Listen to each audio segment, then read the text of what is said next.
मारो के बास धोके रोए मजनुआ कैसे पोछियो घरी से लो बन रहा भगवान से विनती है हम करो। एगो लड़का एगो लड़की के प्रेम बा शादी करे के राय कही बा लेकिन बाप माई का मर्जी से शादी कहीं और ठीक हो जाता है। शादी कहीं और ठीक हो जाता। लड़की के हल्दी लागता लड़का से भेंट भइल बा। लड़का कहता जे बताओ तू हमारा से ऐसा धोखा काहे कइली? अरे शादी करके हमारा से वादा कइले रहले प्यार करके ठुकरा दे। प्यार कइलू हमारा से शादी कइलू दोसरा से लड़का से भेंट होता कैसे का?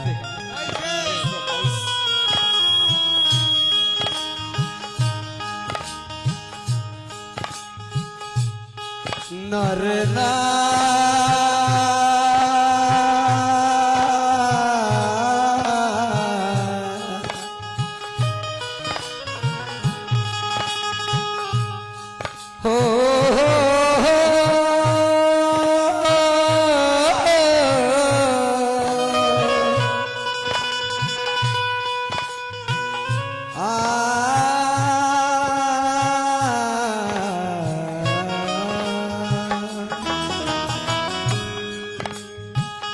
कहता जब हरदी लागे लागल तब भइल मजनुआ पागल।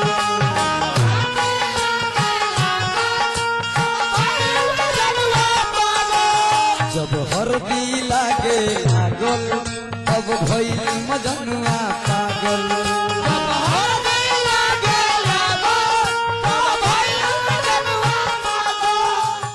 आई हमारा बबुआ अजीत जी उर्फ छोटक साहनी हमारा कन्हैया भैया के माझिल बबुआ हमें पुरस्कार दिला हमरा का बहुत हजारों हजार रुपया के। भगवान से विनती है रही कि तुम्हारा धन में बढ़ंती होत रहे।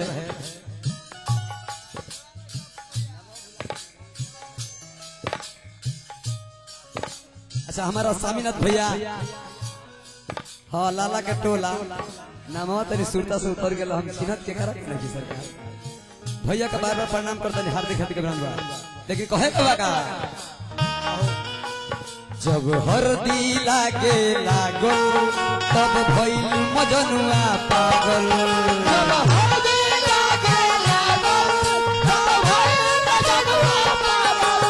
जब हरदी लागे लागल तब भइल मजनुआ पागल।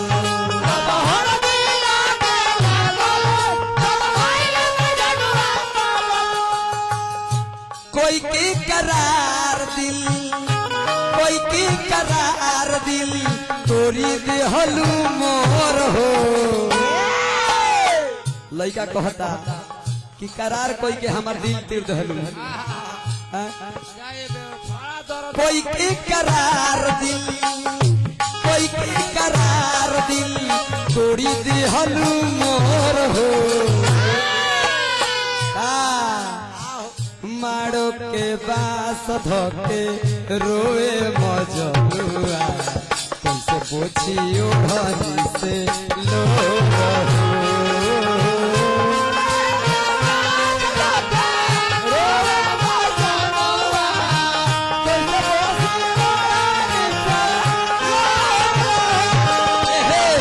मारो के बास धोके रोए मजनुआ कैसे पोछियो घरी से लो रहो।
कहता लड़का के रे बेवफा,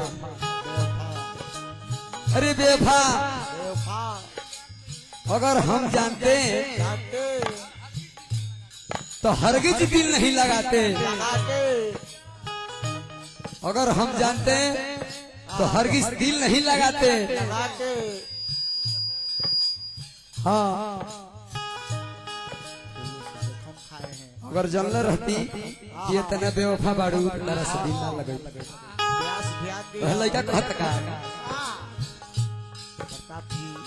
कोई के करार प्यार झूठे तू कैलू,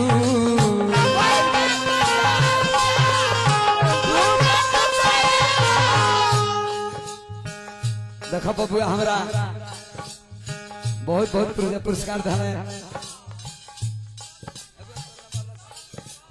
हाँ बबुआ सोलू जी बहुत पुरस्कार दिले, हार्दिक हार्दिक अभिनंदन। और का कोई के तू प्यार झूठे तू कैलू,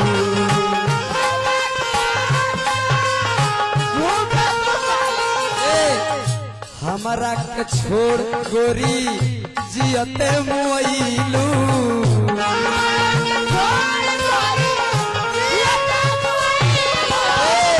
हमारा के छोड़ गोरी जियते मुइलू।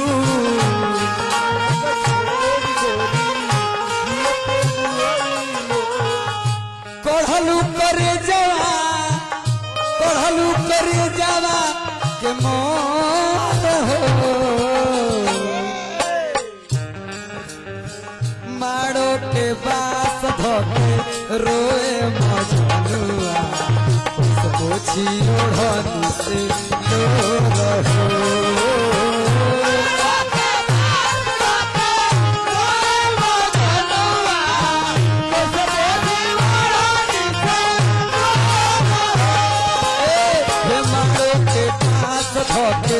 रोए मजनुआ कैसे पोछी ओढ़नी से लोर हो।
गीत होके चाहिए कि करेजा के छू ले। हाँ प्रताप जी ध्यान दी, गीत उहे होके चाहिए कि करेजा के छू ले। बताओ खिलवाड़ मत बुझी का कहले बड़ा की कहे के बका बात नहीं बुझलू, बात नहीं बुझलू, तुरी देहलू दिल के,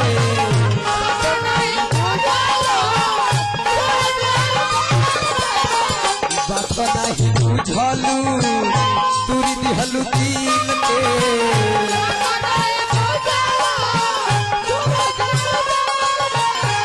अरे पगली कम से कम बात बुझे के चाहिए।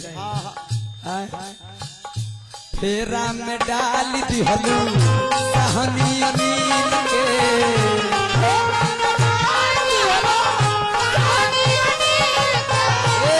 फेरा में डाल दिहलू कहानी अमीन के।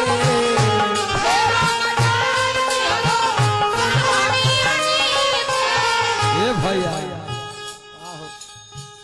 कोई कैसे दिलवा कोइलू कैसे दिलवा कठोर हो कि मारो के बास धोके रोवे मजनुआ कैसे पोछी ओढ़ानी से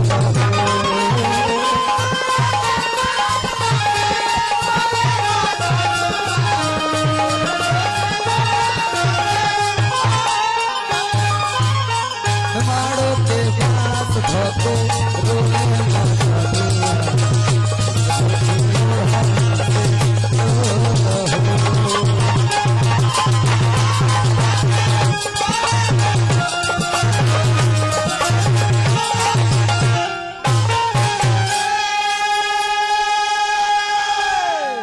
अच्छा भैया अब माने समय होइए गइल बा।